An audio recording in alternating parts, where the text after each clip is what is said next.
All right, guys, welcome back to the channel. My name is Highruler, and today's video is going to be talking about Concord. Now, I know exactly what you guys are going to be saying, and I know what you guys are thinking, and it's like another Concord video.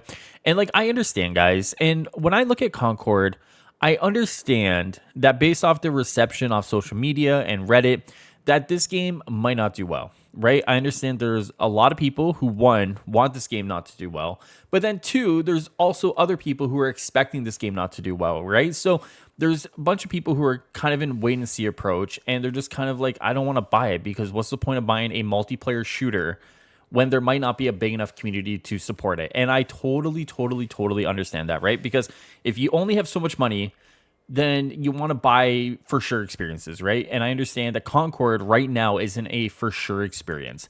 I'm going to do what YouTubers do. I'm going to buy the game, play it, try it, and at least it's my money at that point. It's not your money, right? So regardless, I am going to buy the game because when I played the open beta, and if you guys have heard me say this before, my apologies, but once I was able to get past the first couple of hours and I was finally starting to able to kind of sink my teeth into a character that I liked, I was able to have some fun there, right? And this game does have fun at its core, but I understand that you have to kind of work at it and get there, and that's not for everybody. So before we even continue with this video, I understand. I get it. Regardless, on the 20th, I am going to buy it. I am going to play it, but I do know that it might not be for everybody. So let's just kind of get that out of the way right now. Today's video is going to be talking about their blog with their post-launch roadmap. Now, we've all seen it before, right? You put out a roadmap before the launch comes out. The launch can go sideways for many different issues, right? And then before you know it, your roadmap is totally screwed up.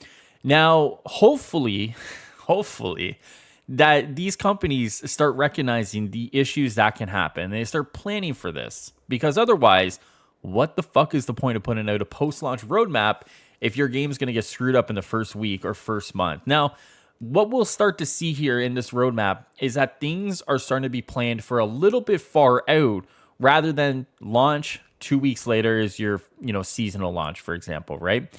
So let's start by talking about what's in this blog, go over the roadmap, see some of the skins they put out, and I'll give you guys some final thoughts at the end of this video, and we'll get ever so closer to the early access launch of Concord by the end of this video. Okay.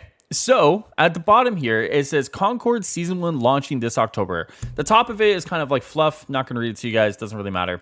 But let's start with Season 1 launching this October.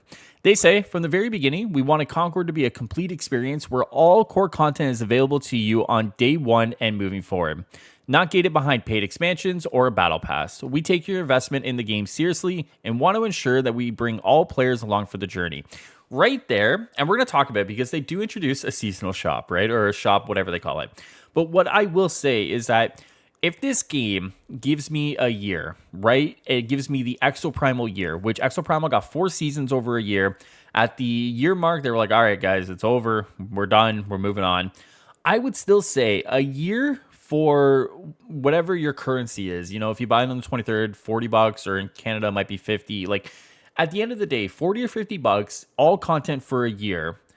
I have a hard time arguing with that, right? Dollar for dollar, that's a $40 investment for a year's worth of content. Now, for some people, and I understand, because even though you're getting $40 for a year investment, you need other people to play this game. Now, I've seen people say that maybe this game should be free to play. I actually don't necessarily disagree with that, because free to play allows you to get a super big influx of players day one, right? And hopefully, if your game is good enough, you retain a lot of those players. Nowadays, that kind of is like the baseline of what you should be doing. To launch a hero shooter in the year of our Lord 2024 and make it a paid experience, really, it is hard, because on the one hand, if you have an upfront cost, $40, then ideally the rest of the game is kind of free, right? And I say free, but like obviously it's paid for by that $40 initial investment. If you do a free-to-play game, everything sort of becomes nickel and dime, seasonal passes, battle passes, skins. It is kind of tough there. And then, of course, as we start to see, if you do like a Venn diagram, you get sort of in the middle of those two, then you start having different things happen, and it kind of gets a little bit murky at that point, right? But For $40 and you have a lot of the stuff, maps, free gunners, whatever free, I have a hard time arguing against that. But of course, if no one buys the game, no one plays it, you kind of piss down $40 for nothing. It is a tough kind of, situation, right? Which one do you go with? They go on to say, our first major content drop will arrive in October with the launch of Concord Season 1, The Tempest. Season 1 will mark the introduction of a brand new playable free gunner, as well as a brand new map, new free gunner variants, more earnable cosmetics and rewards, and a new season of weekly cinematic vignettes that will continue the story of the North Star crew. Now, they go on to kind of give you this kind of nice little graphic here of the roadmap, right? So 6 modes, 12 maps, which are going to be on launch, and then obviously 16 free gunners and 8 variants, and then, of course, the play, progress, personalize, which, of course, there's different cosmetics and different weapon skins, so on and so forth. Then in October, Season 1, it's a new free gunner, new map, new variants, quality of life updates, new cosmetics and rewards, and of course the new cutscenes. Now, I've seen a lot of people pick at the quality of life updates and saying like, oh, they're already planning for like quality of life updates. And I would just kind of say like balance patches are like a thing, right? Like, of course, it is weird to put that on your roadmap because it does feel like you're kind of buying space there, right? Like it's a free space on your bingo card. Truthfully, like it is probably just meant for like a balance patch. Now, this game probably will have bugs and will launch with bugs and it'll have bugs after launch. So don't get me wrong. I do kind of find it weird as well to put quality of life updates there, but I guess it's just to show that like the game will continuously evolve, metas will shift, and they'll do their best to kind of balance things, right? In January, Season 2 launches, similar to a new free gunner, new mode, new map, new variants, quality of life updates, new cosmetics and rewards, and then new cutscenes as well. And then we see that it'd be April, right? So October, January, April, and then I guess I'd put it at June for Season 4, if my math is correct, or July, probably July. So once again, you kind of see that it is more than likely going to have at least a year of content, and then kind of see where everything leads off into next August, right? So they go on to say with Season 1, we also introducing an in-game store for those looking to personalize their free gunners further with additional customization items and to continue to support the game. These will supplement the hundreds of rewards earnable through progression and will be solely cosmetic, optional, and have no gameplay impacts. This is kind of the interesting part that I was alluding to earlier, right? Because, of course, as we said before, if you have a free-to-play game, it does get kind of chalked up into different parts, right? Battle Pass, shop, sometimes FOMO, and there are different ways that different games go about it. And then, of course, if you do, like a paid game, people don't necessarily want to see or expect to see an in-game shop there. We do see it sometimes, and we do see it bleeding into single-player games nowadays. But, like, truthfully, a lot of people just want their paid games to be their paid games, right? Now, I think a lot of it will come down to what are the prices for these skins, right? If these skins are relatively cheap, right? $2, $3, $4, $5, $6, $7 at most, I don't think it's the worst thing in the world. If these things start bleeding into like a League of Legends price or like a Valorant price, then you start seeing people kind of be upset. Truthfully, where this is probably going to settle is that it'll probably minimum start $5, and then I think at most will probably go to like 15, which I think it's still kind of bleeding into the upper end of maybe what people are going to accept. I think it's tough to kind of announce you're doing a season shop. I think Concord really has to be careful with the way they approach certain situations, because what might be acceptable for one game may not be acceptable for another, right? Especially when your game is already up against the wall, like Concord is, right? Concord has to very carefully, and Firewalk Studios and PlayStation have to very carefully maneuver through a lot of these things here, because they don't want to bleed off any players that they have or kind of scare away any players that may be interested into the game, because there probably aren't that many people interested in the game regardless, right? So I do understand that they want to support the game long term, but it's one of those things where you got to be very careful with how you do it, right? Regardless of how I feel about the cosmetics, because they do look pretty sick. Like, I'm not going to lie, I've seen worse cosmetics in video games, right? Like, there are cosmetics in video games that make you go, like, is this really going to be paid? And I'm sure many of us have seen it, right? We've seen, personally on my channel, like some of the Avengers stuff or some of the Suicide Squad skins, right? And you look at those and you're like, are you really charging people money for those? Like, are people really spending money for those?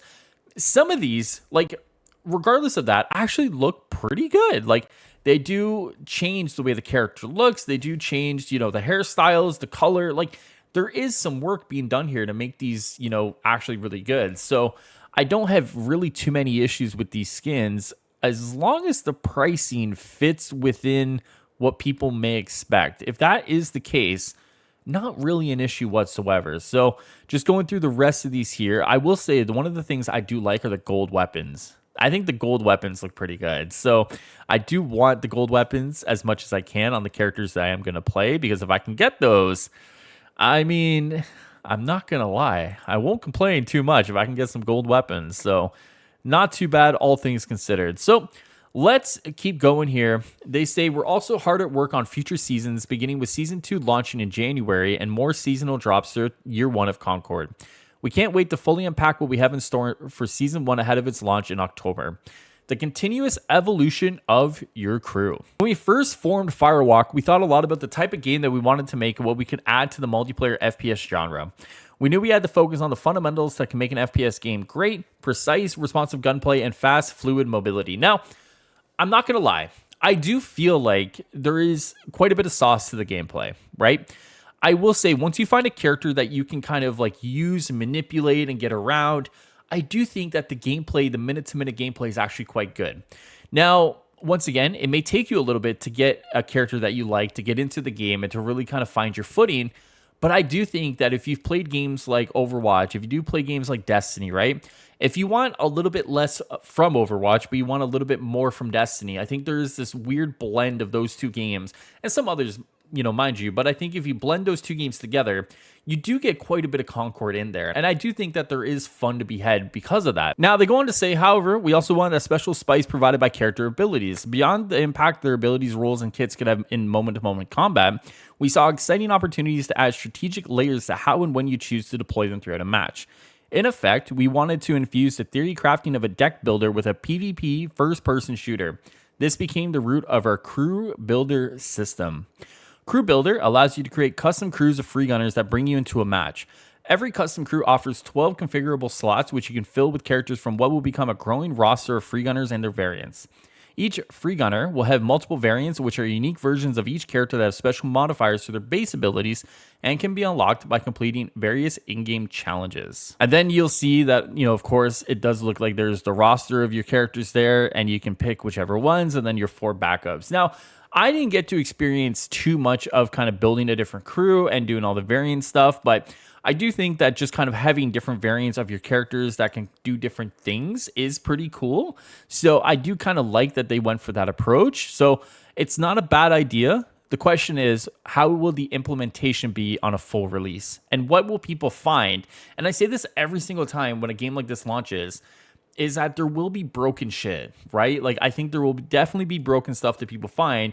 And how do you kind of like balance that? How do you change things? How do you kind of make things, acceptable? And I think that'll be really interesting to figure out, is what's broken, how do they, kind of abuse it, and then how does Firewalk kind of, move from there. So I do like the idea of kind of like a deck builder or a crew system, and it's just about the implementation of it. So they go on to say that each custom crew must have 5 unique free gunners, but you can stack up to 3 copies of any free gunners variants, empowering you to really focus on specific characters that you like to play as, and that align best with the broader makeup of your team, the modes you're playing, or your general playstyle. However, while Crew Builder enables you to hone your own unique approach to combat strategy, it's also meant to inspire experimentation with different characters as well.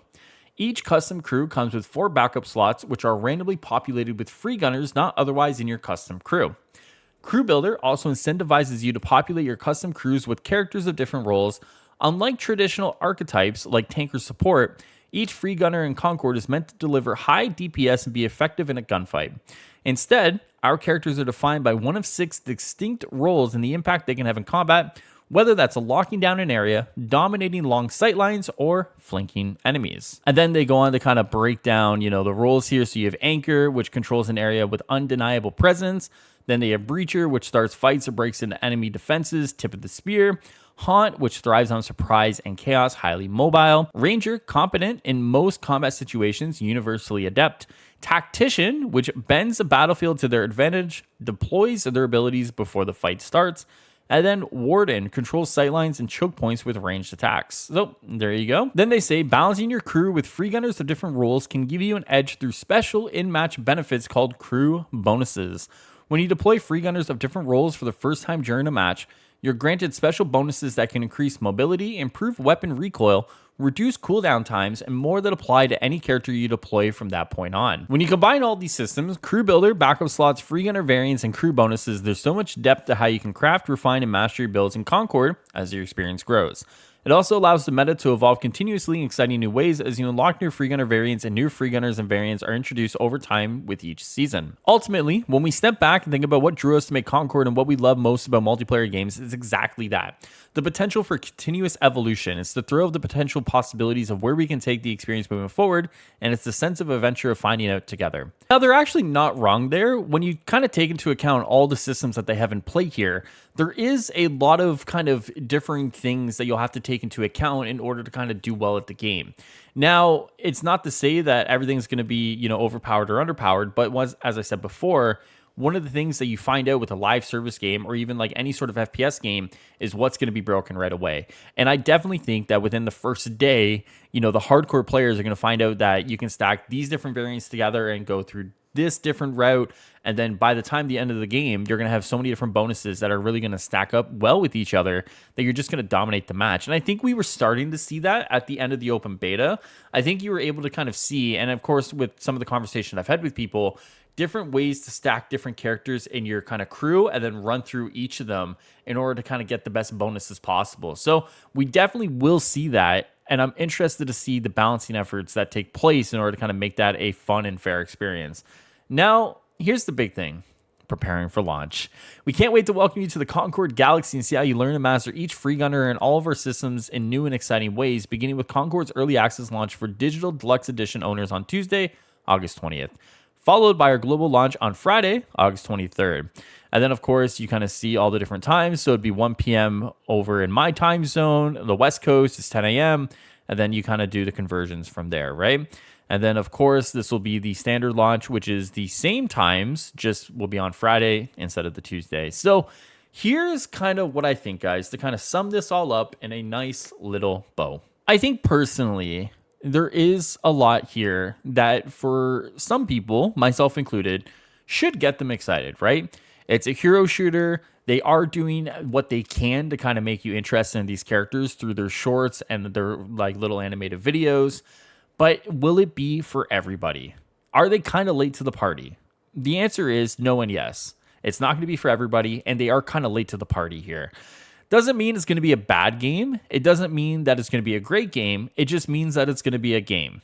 Now, I'm of the belief that I'm going to buy the game and play it until the wheels fall off, right? I think I do that with most games I play, right? I treat my games like an investment, and I'm investing in the game, the community, the studio, and hopefully that investment pays off with, hopefully a year worth of, games. And if it doesn't, I mean, it's egg on my face, not egg on your guys' face, right? So I think at the end of the day, if you're someone who is kind of unsure about this game, I'm going to be honest with you. Don't pre-order. And I always tell people, don't pre-order, right?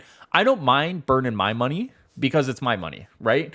But I think if you're in a position where you're, maybe only buy a couple of games a year and, you are looking for a new kind of multiplayer experience, I don't think I would tell people to buy this yet, right? It could be that August 24th, 25th, 26th, 27th come out, and the game has a steady population. It's relatively not broken. It's not buggy. Things are kind of holding up quite well.